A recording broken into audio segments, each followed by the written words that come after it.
Payg'ambarimiz sollallohu alayhi vasallam aytganlar: "Man arafa nafsahu, arafa robbahu." Kim o'zini tanisa, keyin Robbisini taniydi. Kim o'zini tanisa, keyin Robbisini taniydi. Birodarlar, biz mana shu inson sifatida 3 ta narsadan tarkib topamiz. Jasad, nafs va ruh. Jasad, nafs va ruh. Jasad bu kiyim ki nafsga kiydirilgan.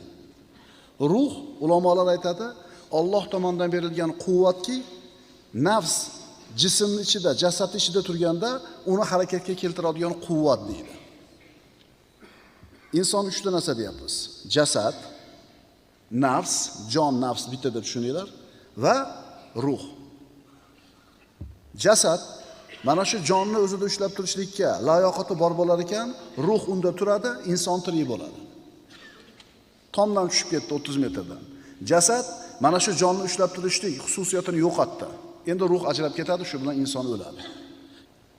Kallasini olib tashadi. Jasadda mana shu nafsni, jonni ushlab turishlik xususiyati yo'qoldi, undan ruh ajraydi, shu bilan inson o'ladi. Biz birodarlar, alhamdulillahi robbil alamin, mana mustaqil bo'lganimizga 30 yildan o'tdi. 30 yilda jasadlarimizni tarbiyasi bilan ancha shug'ullandik va ancha yutuqlarga erishdik. Ya'ni zino qilmaymiz, alhamdulillahi robbil alamin. Aroq ichmayapmiz, qimor o'ynamayapmiz, o'g'irlik qilmayapmiz, zino qilmayapmiz, namoz o'qiyapmiz, roza tutyapmiz. Jasadlarimizni tarbiyasida ancha muvaffaqiyatga erishdik. Ammo nafs tarbiyasida, mana shu jonimizni tarbiya qilishlikda hali juda ham tuzatishimiz kerak bo'lgan narsalar ko'p. Sahobalarni eshitamiz. Namozda turganda tinmay yig'lar edi. Imom Abu Hanifa haqida eshitamiz. Bitta tahorati bilan xuftonni ham bomdodni o'qir edi. Sahobalarni eshitamiz. Oyog'iga kirib qolgan jarohatni shu nayzani olib tashlashlik uchun muskir, mas qiladigan narsa ichiray desa, yo'q, men zikrga kirishib turaman, Urvat ibn Zubayr mana. Oyog'ini kesishadi. Zikr aytib turadi, narxoz yo'q. Unaqa bir aqlda o'chiradigan narsa yo'q. Zikrga kiradi, oyog'ini arralab kesib, go'shini kesib, suyagini kesib, parchalaguncha sezmay turibdi zikr aytib. Ya'ni zikr ularni bu dunyodan uzib qo'ygan. Oyoqda kesib, tabib hamma ishini bitirib bo'lgandan keyin zikrni to'xtatdi, og'riqqa chidamay hushidan ketdi. Biz ularni mana shu bir nafs tarbiyasida erishgan yutuqlarni eshitib turib, aqllarimiz lol qoladi. Bir pora o'qisa malol kelib ketadi bizga namoz. Usmon ibn Affon aytgandek, agar qalblarimiz toza bo'lganida nafslarimiz Robbimizni kalomini eshitishlikdan malollanmasa deydi. Yana bir o'ylab ko'ringlar shu gapning ma'nosini. Agar qalblarimiz, nafslarimiz pokiza bo'lganida Robbimizning kalomini eshitishdan malollanmasadik. Endi turib zerikib ketyapsizmi? Ko'payib ketdi, ozayib ketdi, tez o'qib yordi, cho'zib yordi deyapsizmi? Demak, hali ancha kamchilik bor bizning qalbimizda. Nima deylar? Biz bu darslar orqali birodarlar mana shu nafsni, jonni tarbiyasi bilan shug'ullanmoqchimiz. Tasavvuf desa qo'rqib ketmanglar, ukalar. Tasavvuf dinimizning 3dan bir qismi.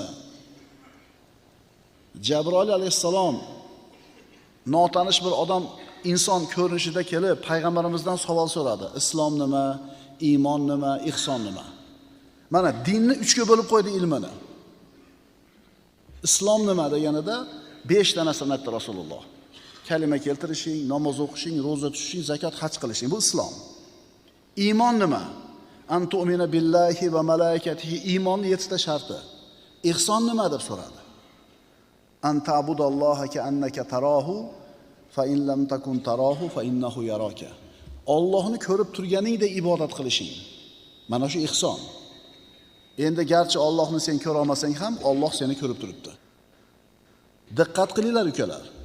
Islomni bizga fiqh ilmi o'rgatadi. Rukuyimiz qanday bo'lish kerak, qachon og'iz ochishimiz kerak, zakotimiz qanday bo'lish kerak, ihromda qanaqa yeyish kerak, jasadimiz bilan qiladigan ibodatimizni fiqh ilmi o'rgatadi. Bu masalada ancha yutuqqa erishdik. Mana hozir aytdim. E'tiqod qiladigan narsamizni aqida o'rgatadi, iymonni aqida ilmi o'rgatadi. Rozimisizlar? Endi mana ihsonni, qalb, nafs tarbiyasini qaysi ilm o'rgatadi desa, mana shu tasavvuf deyiladi. E'tibor beringlar. 3 ga bo'lyapti. Agar iymon bilan islom 33% dan bo'lsa, ihson 34% bo'ladi. Mana nima uchun namozlarimizda ko'zimizga yosh kelmaydi? Mana nimaga kechasi turib tahajjud o'qib maza qila olmaymiz? Mana nima uchun zikr aytib ko'zimizga yosh kelmaydi? Shuning uchun tasavvuf degan so'zdan qo'rqmanglar. Endi oddiy narsa bo'lib qolsin. Nima qilamiz mana ihson martabasini? Islom iymonni tushundik. Ihson martabasini tasavvuf o'rgatar ekan, tasavvufni bilib bilmasdan rad qilaversak, qachon nafsi tarbiyasi bilan mashg'ul bo'lamiz biz? Xushu manzilati. Xushu manzilati haqida Qur'oni Karimda oyatlar bor. Astagfiru billah. Qad aflahal mu'minun alladina hum fi solatihim xoshi'un. Dar haqiqat mo'minlar najot topdilar. Ular namozlarida xushuli bo'lgan insonlardir. Xoshi'un, qo'rquvchidir, bo'ynini egib turuvchidir. Qarang, Alloh taolo xoshiya, xushuda bo'lgan bandalarni najot topdi deb aytayapti. Najot bu xushu orqali bo'ladi. Qad aflaha, tahqiq najot topishdi. Kimlar? Namozlarida xushuli bo'lganlar. Yana mana shu aflaha, najot topdi degan masala boshqa oyatda keladi. Astagfirullah. Qad aflaha man tazakka. A'la surasi.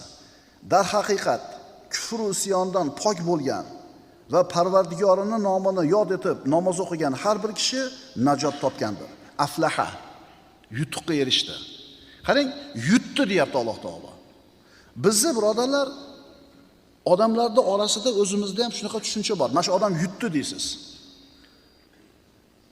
Mana shu odam yutdi deydi, ha desa yaxshi odam chekib qoldi deydi. Yutuq degani, muvaffaqiyatga erishish degani, yutdi deganda biz insonlar ham o'zimizni qo'yib olgan o'lchovlarimiz bor. Lekin yutdi, najotga erishdi deb Alloh taolo aytayotganda nimani aytgan? Qad aflaha man zakkaha va qad xoba man dassaha. Dar haqiqat uni, ya'ni o'zini nafsini, jonini poklagan kishi najot topdi va u jonini fisq va fujur bilan ko'mib tashlagan kimsa xor bo'ldi, nomurod bo'ldi. Va nafsin va ma sawaha. Alloh taolo nafsni saviy qilib yaratdi. O'ng tomonga ham, chap tomonga ham egila oladi. Alloh aytayapti, nafsni Alloh shunday yaratdi, uni poklagan yutdi, nafsini ko'yiga kirgan yutkizdi deyapti. Haqiqiy yutuq bu Alloh taolo aytgan yutuq. Insonlar yo nafslarini, jonlarini o'zlari boshqaradi, yoki nafslar ularni boshqaradi. Yo nafsingiz ustida siz chavandoz bo'lib boshqarasiz, o'ngga chopga yurib to'xta deb, yoki unday qilmasiz, nafsingiz albatta siz ustingizda turadi. Qad aflahal mu'minun alladina hum fi solatihim xoshi'un. Dar haqiqat mu'minlar najot topdilar. Ular kim edi? Namozlarida xushuli bo'lgan kishilar edi. Bu Xoliqul Kavnning so'zi. Bu odamlarni o'zlari o'rtaga qo'ygan o'lchovlar emas. Ya'ni Alloh taolo aytayapti-da, ey bandalarim, sizlarda oranglarda yutuqqa, najotga, muvaffaqiyatga kim erishganini bilasizlarmi? Oranglarda eng aqlli inson kim ekanligini bilasizlarmi? Sizlarda qaysi biringlarni men abadiy saodatga yetkazib qo'yaman, bilasizlarmi? Falon amal qilganlarni. Shuning uchun yutuq deganda Alloh aytgan yutuq, bandalar aytgan yutuq emas. Mana shu odam yutib ketdi deydi. Ha desa, sudda yutdi deydi. Sud uni foydasiga yechim qilib berdi, vaholanki haq buniki edi. Qozi ham nima qiladi? Oldidagi hujjat dalilga qarab turib hukm chiqaradi-da. Payg'ambarimiz sollallohu alayhi vasallam aytadilar, ikkitalar bir masalada talashib kelsanglar, biringlar hujjat dalil keltirishda ustaroq bo'lsa, so'zga chechanroq bo'lsa, men zohiriga qarab o'shunga hukm qilib beraveraman. Ya'ni nohaq bo'lsa ham dalilni chiroyli keltira oldi. Agar kimga shunday qilib hukm qilib bersam, olmasin bu hukm qilgan narsamni. Chunki men unga do'zaxdan bir parchasini hukm qilib beryapman deganlar. Alloh taolo aytayapti, kim yutdi? Nafsini sindirgan, nafsini poklagan yutdi. Nafsini ko'yga kirgan yutkizdi. Birodalar, bu oyatlar mu'minlarga foyda qiladi. Fadakkir fa inna zikra tanfa'ul mu'minin. Eslatma bering, zero eslatma mu'minlarga foyda qiladi. Demak, mana shu alladina hum fi solatihim xoshi'un oyatini mufassirlarning ayrimlari aytadiki, namozdagi xushu namozning fazilatlaridan emas, namozning farzlaridan deydi ayrim mufassirlar. Tushunarlimi? Namozda tashqarida 6 ta farzi bor, ichkarida 6 ta farzi bor. 12 ta farz hammasi bor. Tashqaridagilari shartlari deyiladi, ichkaridagilari rukunlari deyiladi. Ayrim mufassirlar mana shu oyatni dalil qilib, xushu, namozda xushuli bo'lishlik bu namozning farzlaridan deyishadi. Ba'zilari fazilatlardan deyishadi. Demak, qod aflaha man tazakka. Uni nafsini poklagan inson yutdi. Va qod xoba man dassaha. Ana shu jonini fisq fujur bilan ko'mib tashlagan nomurod bo'ldi. Al-falahatu minal filah. Al-falaha minal filaha. Val filahatu minal falah. Falaha degani arab tilida yerni haydadi degani. Falaha. Fallah degani yerni haydovchisi. Yerni haydaydigan dehqon. Qod aflaha. Ya'ni falohga erishdi deyapti. Qarang, dehqon nima qiladi? Yerni haydaydi, bir dona bug'doyni ekadi. Undan 7 dona boshoq chiqadi. Har bitta boshoqda 100 tadan don bo'ladi. Bitta bug'doy 700 taga aylansa, savdogarlar kalkulyatorsiz hisoblaylarchi, necha prosent ish bo'ladi bu? Bitta bug'doyingiz 2 ta bo'lsa 100% bo'ldi. Teppa-teng ko'paydi. Bitta bug'doy 700 taga aylansa, necha prosent bo'ladi? Ya'ni ko'ring, dehqon al-fallah yerni haydadi, bir dona bug'doyni ekdi, 700 ta bo'ldi. Alloh taolo aytadi, istag'firullah, masalul ladina yunfiquna amwalahum fi sabilillahi kamathali habatin anbatat sab'a sanabil fi kulli sumbulatin 100 habba wallohu yudha'ifu liman yasha wallohu wasi'un alim. Qarang, fallah degani dehqon ekan. Falaha degani yerda haydadi degani ekan. Endi aflaha desa najotga yetishgan odam ekan, yutuqqa. Alloh taolo aytadi. Alloh yo'lida mollarini infoq ihson qiladigan kishilarning misoli xuddi har bir boshog'ida 100 tadan doni bo'lgan 7 ta boshoqni undirib chiqargan bir dona donga o'xshaydi. Alloh istagan kishilarga bir necha barobar qilib beradi. Alloh fazli karami keng bo'lgan zotdir. Bitta bug'doy 700 taga o'tdi. Bu oyat bizga mo'min banda Robbisiga itoatda bo'lishi bilan qanchalar katta yutuqqa erishayotganligini bayon qiladi.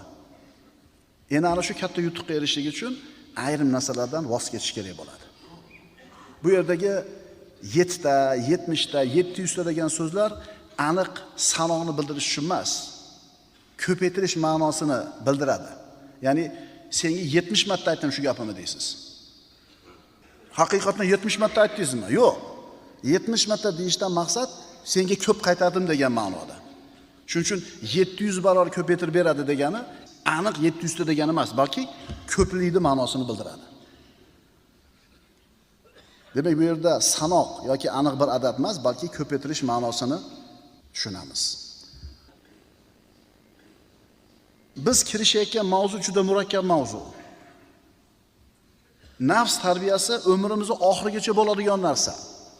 Namozni bir o'rgandik, bo'ldi, bilamiz, umrimizning oxirigacha o'qiramiz. Birov o'rgatmaydi namozni qaytib. Arab tilining grammatikasini bir o'rganamiz, bo'ldi, kallamizda turadi umrimizning oxirigacha. Lekin nafs tarbiyasi bir marta tarbiyalab qo'yib bo'ldi degani emas. Ertasi kuni aynib qoladi u. Ertasi kuni o'zgarib qoladi u. Har lahzada o'zgarib turadi u. Shuning uchun umrimizning oxirigacha nafs tarbiyasi bilan ovora bo'lishimiz kerak. sarflashni ikki xil turi. Qiylanib topgan mol va dunyomizni sarf qilamiz, ikki xil yo'li bor. Dunyoda o'zini qo'lida bor bo'lgan yaxshiliklarini sarflab, ishlatib tugatib yuboradigan insonlar bor. Bu birinchisi. Ikkinchisi, dunyoda o'zini qo'lida bor bo'lgan xayriyatlarni sarflab, undan foyda oladiganlar bor. Nima degani bu? Bu mo'min bilan kofirning o'rtasidagi farqqa o'xshaydi. Sarflab, ishlatib tugatib yuborish bor. Sarflab, ishlatib foyda olish bor. Dunyoda qo'lidagi ne'matlarni sarflab tugatayotgan odamlar shu dunyoning o'zida foydalanadi, shu bilan tugadi. Masalan, Ahmad qo'lida olma turibdi bitta. Yegisi kelyapti. Qarab turib aytayaptiki, agar buni yesam, yo'q bo'lib ketadi. Yesa sarflaydi, yo'q bo'lib ketadi. Ammo birovga berib yedirsam, uni foydasi, savobi o'zimga qoladi. Bitta odam olmani o'zi yedi, tugadi. Ikkinchi odam shu olmani savobli joyga berdi, unda ham tugadi, lekin foydasi qoldi. Birinchi odam yeb tugatganiga javob beradi, ikkinchi odam berib foyda oladi, ajr oladi. Shuning uchun birodarlar, sarfladi, ketdi. Bitta variant. Ikkinchisi sarfladi, qoldi. Xushu va najot. Xushu manzilati birodarlar najotning ichiga kiradi. Xushu qalbni Allohga moyil bo'lishligi, qalbni egilishligi, xushu qalbning Allohdan qo'rqishligi. Namozimizda birodarlar xushu bo'lishligi kerak. Qad aflahal mu'minun allazina hum fi solatihim xoshi'un. Namozlarida xoshi' bo'lganlar, namozlarida xushuda bo'lgan mu'minlar najot topdi. Shuning uchun ayrim ulamolar aytishadi, namozda xushu bilan turish namozning fazilatlaridan emas, balki farzlaridan deyishadi. Ayrim ulamolar yo'q, bu fazilatidan deyishadi. Xushu haqidagi birinchi oyat shu edi. Qad aflahal mu'minun allazina hum fi solatihim xoshi'un. Ikkinchi oyat. Bugun bir qancha oyatlar o'qiymiz. Bu oyatlarda xushu haqida so'z ketadi. Modomiki Qur'onda bir mavzu haqida so'z ketibdimi, demak bu mavzu hazlakan mavzu emas. Biz xushu manzilatini, xushu mavzusini o'qiyapmiz. Astagfirullah. Alam ya'ni lillazina amanu an takhsha qulubuhum li zikrillahi va ma nazala minal haqq. Iymon keltirgan zotlar uchun dillari Allohning zikriga va nozil bo'lgan haq Qur'onga xoshi bo'lishi, moyil bo'lishi vaqti kelmadimi? Shuningdek, ular uchun ilgari kitob ato etilgan, so'ng muddat o'tgach dillari qotib ketgan kimsalar, Yahudi va Nasroniylar kabi bo'lib qolmasligi vaqti kelmadimi? Ulardan, Yahudi va Nasroniylardan ko'proqlari fosiq, itoatsizdir. Qur'onga va payg'ambarimizga nozil qilingan narsaga qalblarning xoshi bo'lishligi, xushuli bo'lishligi, egilishligi vaqti kelmadimi? Alloh subhanahu va taolo erta kech tinimsiz zikr qilinadi. Ayniqsa musulmonlar yurtlarida, masjidlarda, ilm majlislarida, mauizalarda, Ramazonda, Qur'on tilovatida. Birodarlar, bizni qilayotgan mana shu zikrlarimiz hayotimizda aksini ko'rsatishi kerak. O'qiyotgan namozimiz zikr, tasbih aytishligimiz zikr, namoz o'qishligimiz zikr. Mana shu qilayotgan amallarimiz hayotimizda ham ko'rinishligi kerak.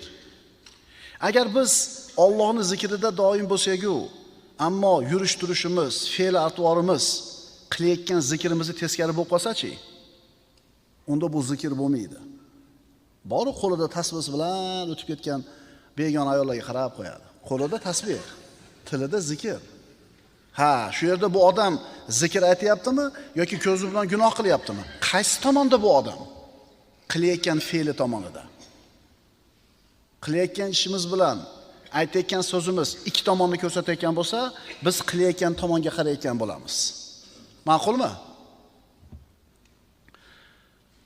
Agar sizni Allohni zikr qilishingiz xushu bo'ladigan bo'lsa, bu sizni amallaringizni ham isloh qilishligi kerak. Chunki Alloh taolo aytayapti, iymon keltirgan zotlar uchun dillari Allohning zikriga va nozil bo'lgan haq Qur'onga xoshi, xushuli, moyil bo'lish vaqti kelmadimi? Inson Allohni taniydi, iymon keltiradi, uni amrida mustaqim bo'ladi, namoz o'qiydi. Ammo mana shu namoz o'qiyotgan namozxonni ham ba'zida qalbi zanglab qoladi. Ibodatlari shunda faqat shakli bo'lib qoladi. Namozda turadi, xayoli bozorda bo'ladi. Ya'ni qalb zanglab qolganligining alomatlaridan bittasi qalbi ibodatda emas, dunyosida bo'ladi. Qalbida xushu bo'lmaydi. Ibodat u uchun quruq harakatlarning yig'indisiga aylanib qoladi. Roza tutadi, ammo qalbida xushu yo'q. Hajga keladi, sayyohdek, sayohatchidek, qalbida xushu yo'q. Shuning uchun birodarlar, bilib qo'yaylik. Xushu ibodatning siri. Xushudan, ya'ni ibodatdan ko'zlangan maqsad xushu. Aytyapmiz-ku, sizni qalbingiz xoshi bo'lsa, qalbingizda xushu bo'lsa, namozda turganingizda bozor sizga kelmasligi kerak. Hisob-kitoblar kelmasligi kerak. Muammolar kelmasligi kerak. Siz namozda turib, o'sha narsalarga hayo ketyaptimi? Hayolingiz ketyaptimi? Demak, xushu yo'q.